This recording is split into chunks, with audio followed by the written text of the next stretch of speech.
ഒരു ശുക്ല ചതുർത്ഥി രാത്രിയിൽ ഗണപതി ഭഗവാൻ മോദകം കഴിച്ചുകഴിഞ്ഞ് ബാക്കിയുള്ള മധുരപലഹാരങ്ങൾ തന്റെ കയ്യിലെടുത്തുകൊണ്ട് വീട്ടിലേക്ക് പോകുകയായിരുന്നു. പോകുന്ന വഴി വാഹനമായ മൂഷികൻ പാമ്പിനെ കണ്ട് പേടിച്ചിടറി. അങ്ങനെ ഗണപതി ഭഗവാൻ താഴേക്ക് വീണുപോയി. പലഹാരങ്ങളെല്ലാം നാല് ദിശയിലേക്കും ചിതറിപ്പോയി.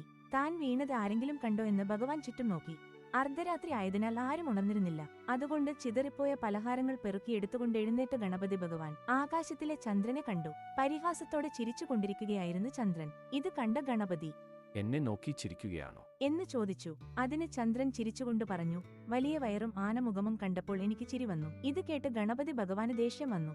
ദേഷ്യത്തോടെ ഭഗവാൻ പറഞ്ഞു, അഹങ്കാരിയായ ചന്ദ്രദേവ, നിന്റെ സൗന്ദര്യത്തിൽ നീ അഭിമാനിച്ചിരിക്കുന്നു. ഇന്നു മുതൽ ഈ ദിനത്തിൽ നിന്നെ നോക്കുന്നവർക്ക് തെറ്റായ ആരോപണങ്ങളും അപമാനവും ദുരിതവും വരും എന്ന് ചന്ദ്രൻ കടുത്ത ശാപം നൽകി.